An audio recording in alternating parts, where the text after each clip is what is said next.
Black C বা কৃষ্ণ সাগরের নাম শুনলে সবার প্রথমে আমাদের মনে যে প্রশ্নটা আসে সেটা হলো এই সাগরের নাম কালো বা কৃষ্ণ কেন? এই জল কি আসলে কালো? না বন্ধুরা, এর নামকরণের পিছনে অনেক রহস্য আছে।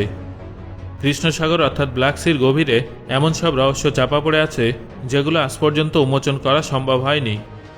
এখানে আন্ডার ওয়াটার রিভার, বড় বড় জাহাজ এবং 100 বছরেরও পুরনো মৃতদেহ সংরক্ষিত আছে। এই মৃতদেহগুলো দেখলে মনেই হবে না যে সেগুলো এত পুরনো। আপনারা নিশ্চয়ই ভাবছেন এটা কিভাবে সম্ভব। কৃষ্ণ সাগরের এইসব রহস্যের সম্পর্কে বিশদে জানার জন্য ভিডিওটা শেষ পর্যন্ত অবশ্যই দেখুন। তাহলে চলুন শুরু করা যাক। কৃষ্ণ সাগর অত্যন্ত রহস্যময় একটা জায়গা, যার সঙ্গে অনেক প্রাচীন ইতিহাস জড়িয়ে আছে। এই সাগরের জলের গভীরে অনেক অমীমাংসিত রহস্য এবং কাহিনী লুকিয়ে আছে। পশ্চিম ইউরোপ এবং সেন্ট্রাল এশিয়ার মাঝে উপস্থিত এই সমুদ্রটা ব্যতিক্রমী বাস্তুশাস্ত্র এবং ঐতিহাসিক ঘটনার কারণে কয়েক শতাব্দী ধরে অন্বেষণকারী, বিজ্ঞানী এবং ইতিহাসবিদদের নিজের দিকে আকৃষ্ট করছে। বন্ধুরা, ব্ল্যাক সি সম্পর্কে জানার আগে সবার প্রথমে এর ভৌগোলিক অবস্থানটা আপনাদের জানিয়ে দেব। এটা ইউরোপ এবং এশিয়ার মাঝে অবস্থিত একটা গুরুত্বপূর্ণ সাগর। এর পূর্ব দিকে রাশিয়া এবং জর্জিয়া, পশ্চিমে বুলগেরিয়া এবং রোমানিয়া, উত্তরে ইউক্রেন এবং দক্ষিণে তুর্কি দ্বারা বেষ্টিত। কৃষ্ণ সাগরের অবস্থানও অন্যান্য সাগরের মতোই গুরুত্বপূর্ণ, তবে এই সাগরের আচরণ আগাগোড়ায় বিজ্ঞানীদের কাছে অদ্ভুত বলে মনে হয়েছে। এই সাগরের জল একটা স্তরে নয়, বরং একাধিক স্তরে বিভক্ত, যার ফলে একে মেরোম্যাট্রিকও বলা হয়। কৃষ্ণ সাগরে উপস্থিত এই জলের স্তরকে আপনারা খুব সহজেই দেখতে পাবেন। তবে এই স্তরগুলো দেখলে আপনারা অবাক হয়ে যাবেন, কারণ এই স্তরগুলো কখনো একে অপরের সাথে মিশে যায় না। শুধু তাই নয়, এমন আরও অনেক কারণ আছে যেগুলো এই সাগরকে অন্যান্য সাগরের তুলনায় আলাদা করে তুলেছে। যেমন জল হাইড্রোজেন এবং অক্সিজেনের কম্বিনেশনে তৈরি হয়। সাগরের জলে উপরে পৃষ্ঠ থেকে নিচের গভীর অংশ পর্যন্ত অক্সিজেন থাকে, যার ফলে জলের গভীরে থাকা জীবন্ত প্রাণী বেঁচে থাকে। তারা সাগরের জলের থেকে অক্সিজেন সংগ্রহ করে। তবে কৃষ্ণ সাগরে এমন কিছুই নেই।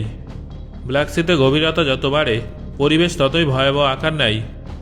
সবথেকে অদ্ভুত ব্যাপার হলো এই সাগরের গভীরে অক্সিজেনই নেই। হ্যাঁ বন্ধুরা, আপনারা ঠিকই শুনেছেন।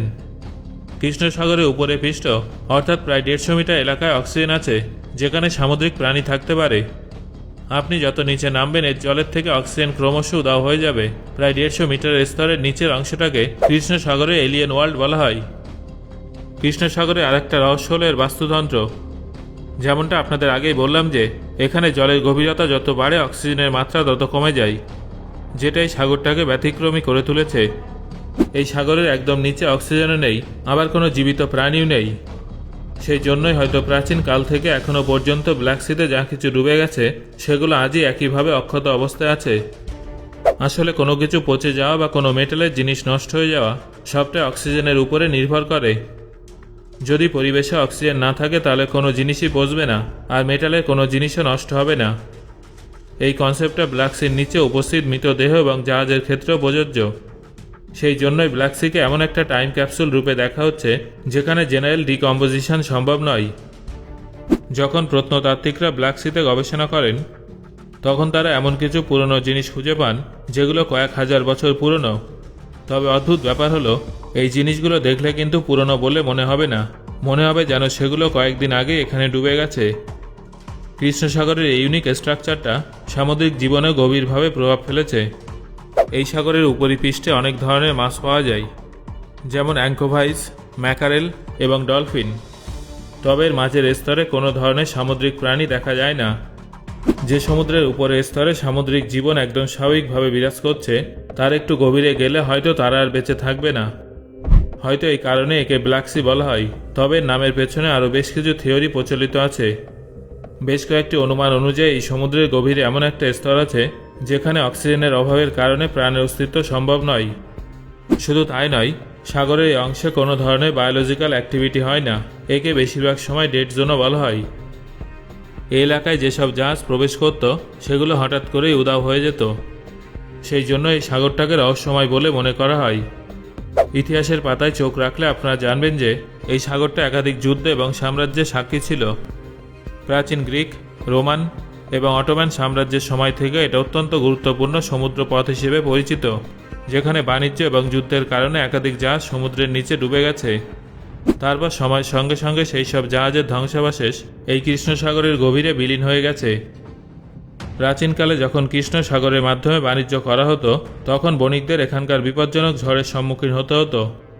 এই সাগরের আবহাওয়া এতটা অনিশ্চিত ছিল যে কখন ঝড় উঠবে আর কখন পরিবেশ শান্ত হবে সেটা অনুমান করা যেত না, যার ফলে তারা এই জায়গাটার নাম দেন ব্ল্যাক সি। বন্ধুরা, নামের বাইরে এই সমুদ্রের সম্পর্কে এমন অনেক কাহিনী আছে যেগুলো আজও রহস্য হয়ে আছে, যার মধ্যে প্রথমে আছে নোয়াজ আর্ক অর্থাৎ নূহ নবীর জাহাজ। আপনারা অনেকে হয়তো শুনেছেন যে ব্ল্যাক সির ভিতরে নূহ নবীর জাহাজ দেখা গেছে, কিন্তু এই নোয়া বা নূহ আসলে কে ছিল? বন্ধুরা, সেটা জানার জন্য আমাদের বাইবেলের দিকে নজর দিতে হবে। তবে কোরআনেও এই কথার উল্লেখ আছে।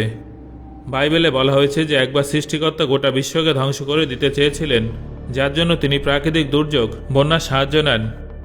যখন সম্পূর্ণ পৃথিবী বন্যায় ডুবে যাচ্ছিল সেই সময় নোয়া এবং তার পরিবারও এই পৃথিবীতেই থাকত। এই ভয়াবহ বন্যায় সব কিছু ধ্বংস হয়ে যায়, এমনকি পৃথিবীতে উপস্থিত সমস্ত প্রাণী এবং মানব সভ্যতাও ধ্বংস হয়ে যায়। শুধু বেঁচে থাকে নোয়া এবং তার পরিবার। তখন সৃষ্টিকর্তা নোয়াকে একটা বড় জাহাজ তৈরি করতে বলেন, যাতে সে বন্যার হাত থেকে রক্ষা পায়।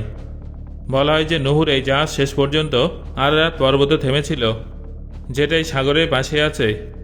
আরারাত পর্বতে এমন কিছু জীবাশ্ম পাওয়া গেছে যেটা নোয়ার এই কাহিনীর সঙ্গে সংযুক্ত আছে বলে মনে করা হয়। এবার এটা সত্যি না মিথ্যা সেটা তো নিশ্চিতভাবে বলা সম্ভব নয়। বন্ধুরা, এরকমই একটি কাহিনী ভারতীয় সংস্কৃতিতেও আছে, যেখানে পৃথিবীকে রক্ষা করার জন্য ভগবান বিষ্ণু মৎস্য অবতার ধারণ করেছিলেন আর জলে ডুবে যাওয়ায় পৃথিবীকে জল থেকে উদ্ধার করে রক্ষা করেছিলেন। ব্ল্যাক সির জলকে কাস্ট ওয়াটার বা অভিশপ্ত জলও বলা হয়। কিন্তু কেন সেটা জানার জন্য আপনাদের কৃষ্ণ সাগরে উপস্থিত সেই সব মৃতদেহগুলোকে দেখতে হবে, যাদের দেখলে মনে হয় যেন সেগুলো কয়েকদিন আগেই কৃষ্ণ সাগরে ডুবে গেছে। বন্ধুরা, এই সাগরে প্রচুর মানুষ মারা গেছে। এবার আপনারা যদি এইসব মৃতদেহ সংরক্ষণের পিছনে কোনো অতি প্রাকৃতিক ঘটনা কিংবা ভূতপ্রেতের কাহিনী যুক্ত করে দেখেন, তাহলে আপনারা একদম ভুল ভাবছেন। কারণ এর পেছনে কোনো ভূতপ্রেতের কনসেপ্ট নেই, বরং বিজ্ঞান আছে। যেমনটা আপনাদের আগেই বললাম যে কৃষ্ণ সাগরের গভীরে একেবারেই অক্সিজেন নেই, আর কোনো কিছু নষ্ট হয়ে যাওয়া কিংবা পচে যাওয়ার জন্য অক্সিজেনের উপস্থিতি ভীষণভাবে প্রয়োজনীয়। যেহেতু কৃষ্ণ সাগরের গভীরে অক্সিজেন নেই, তাই অক্সিজেনের অভাবে মৃতদেহগুলো আজও সুরক্ষিত আছে। শুধু মৃতদেহই নয়, এই সাগরের গভীরে একাধিক জাহাজের ধ্বংসাবশেষ আছে, যেগুলো হাজার বছর আগেও যেভাবে ছিল এখনও সেইভাবেই আছে। অক্সিজেনের অভাবে ডিকম্পোজিশন প্রায় অসম্ভব। বন্ধুরা, আমি জানি যে আপনাদের অনেকের মনে হয়তো প্রশ্ন উঠছে যে প্রাচীন কাল থেকে আজ পর্যন্ত কৃষ্ণ সাগরে এই জাহাজগুলো ডুবলো কীভাবে? কৃষ্ণ সাগরের পরিবেশ কি এতটাই বিপজ্জনক, নাকি এর পেছনে অন্য কোনো কারণ আছে? প্রথম থেকে এটা একটা কন্ট্রোভার্সিয়াল বিষয় ছিল। আসলে যখন এই ব্যাপারে গবেষণা করা হয় তখন যে কারণটা উঠে আসে তাকে বলা হয় ব্ল্যাক সি ট্রায়াঙ্গেল, যাকে ট্রায়াঙ্গেল অফ ডেথও বলা হয়। এটা হলো এমন একটা জায়গা যেখানে চুম্বকীয় অসঙ্গতি জাহাজের কম্পাস সিস্টেম খারাপ করে দেয়। আবার অনেকে এর সঙ্গে সুপার ন্যাচারাল ঘটনার যোগ আছে বলেও মনে করেন। তবে এর পেছনে আসলে কী কারণ আছে সেটা আজ পর্যন্ত উদ্ধার করা সম্ভব হয়নি। এই সাগরের আরেকটা সুন্দর জিনিস হলো এর ভিতর দিয়ে বয়ে যাওয়া আন্ডার ওয়াটার রিভার। এটা হলো এই সাগরের সবথেকে বড় রহস্যগুলোর মধ্যে অন্যতম, এবং এটা পৃথিবীর সবথেকে বড় আন্ডার ওয়াটার রিভারগুলোর মধ্যে অন্যতম। এই নদীটা কৃষ্ণ সাগরের পৃষ্ঠে উপস্থিত সামুদ্রিক জীবনকে চালিয়ে নিয়ে যাচ্ছে। সো বন্ধুরা, এই ভিডিওর আলোচনা শোনার পর আপনার কি মনে হচ্ছে? এই সাগরটা রহস্যময় হওয়ার পিছনে কী কারণ থাকতে পারে সেটা অবশ্যই আমাকে কমেন্ট করে জানান। ধন্যবাদ।